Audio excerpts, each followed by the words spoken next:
Jordan, you're touching on a lot of things right now, and there are some things that I have some arguments for, but I'd like to separate a few things and try to get a few things clearer from you. And one of them is, it sounds when I hear you talking that you would be in favor for a more traditional gender role division. Is that true?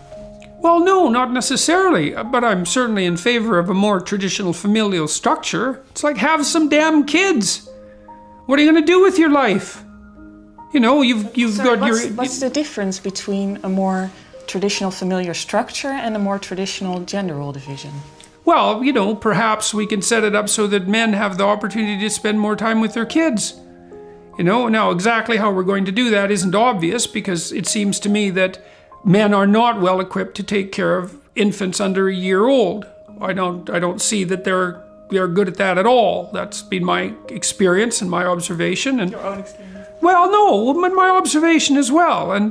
But men get better at it as the children get older, and they're perfectly capable of establishing extremely tight relationships with their kids, especially I think after they're old enough to start to engage in rough and tumble play, which starts to happen really after about 9 months. The men can really start to step in.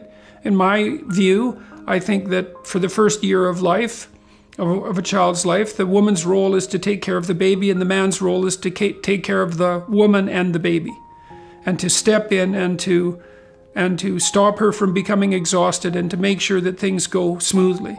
And then the couple can negotiate the roles after that and make them as egalitarian as they want or can manage. And there's nothing wrong with having men deeply involved in their family structures. It's to their benefit. Clearly, the most detrimental predictor of poor long-term outcome for children is fatherlessness.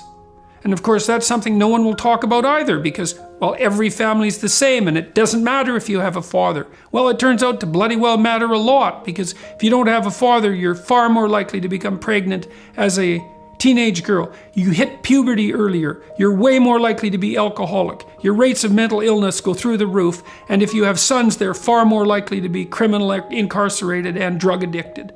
And it's not a trivial effect.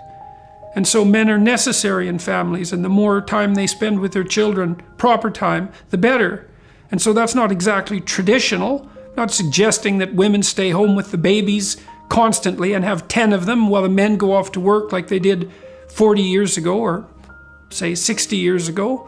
There's more intelligent ways of organizing a family, but we should get our priorities straight. And a birth rate of 1.2 or whatever it is that we have that characterizes the Western world at the moment is not. It's the sign of a very unhealthy society. It's the sign of a society that's lost the idea of the divinity of the Virgin Mother and the child. And it's not a good thing. So, and I don't see any evidence that it's improved people's qualities of life. All of the demographic evidence suggests that women have become increasingly unhappy since the early 1960s. So, you know, the cross-sectional studies continually conducted year after year show precisely that. And it could easily be because they're taking on more and more responsibility. You think, well, you have a career and it's fulfilling and all of that, but it's not just fulfilling, it's stressful and difficult. And if you have a career and a family, especially if you're a single mother, well, good luck to you, man. You're run off your feet non-stop, and you're a target for every predatory male in the neighborhood. It's not a pleasant mode of existence, and it's not one I would recommend for people, even though there are many single mothers who do, you know, heroic work, doing the best they can for their families, but they're completely overwhelmed. You can't work and have kids and be single? How the hell could you do that? It's 2 full-time jobs, at least, and that's only if you have 1 kid. So, and we don't know how to solve a lot of these problems, because it turns out that having children is very expensive, and farming them out to daycare doesn't make economic sense. You can do the calculations on the back of an envelope and figure that out in about 15 minutes if you're vaguely arithmetically inclined and would actually like to know the facts. So, you know, you need a trained childcare worker, so that's maybe $45,000 a year. You have to double that for overhead. That includes the buildings and the rest of the structure, especially if the children are young. So that's $90,000 a year.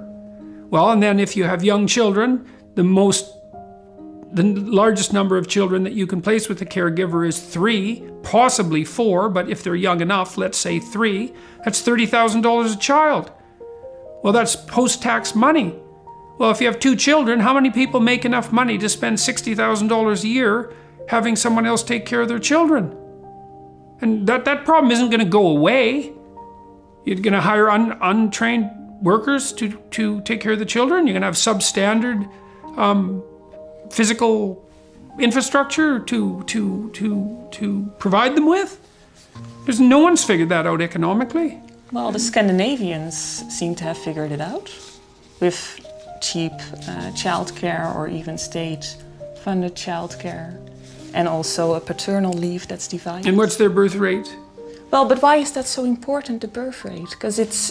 Well, I don't know. What's so important? I mean, that's part of the question. Well, what's important? Well, children are important, and one isn't enough. No? First of all, we don't even know if children can be raised on their own. I mean, how? We don't know. I was raised on my. It happens, but the natural human environment is for children to be surrounded by other children, and we have no idea how much socialization occurs as a consequence of having siblings.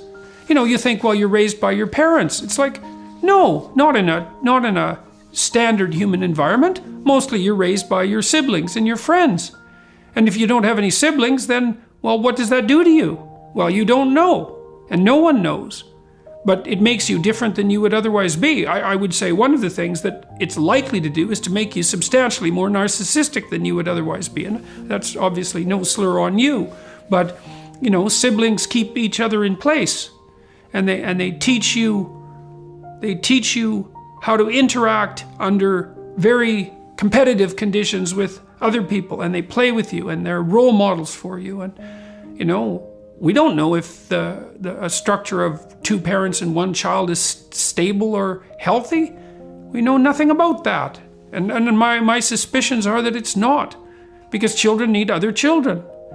So now we do see that the Scandinavian countries, and I don't include Holland in that, people tend to include Holland, yeah. But I don't think we are a Scandinavian country, that they score highest on happiness, so they must do something right. Well, they're rich. But there are also other rich countries, but then... Yes, and most of the rich countries score quite high on happiness. The Scandinavians do particularly well, but the difference between them and the Canadians and the Americans and so forth isn't that great. I mean, they are actually quite staggeringly rich, especially the Norwegians, since they have all their oil money. And so there's multiple reasons why their societies are stable. They're also homogenous countries in the large, which also seems to be something that contributes to the stability of communities, according to the work of Robert Putnam from Harvard. And they're small countries, and they're relatively easy to govern.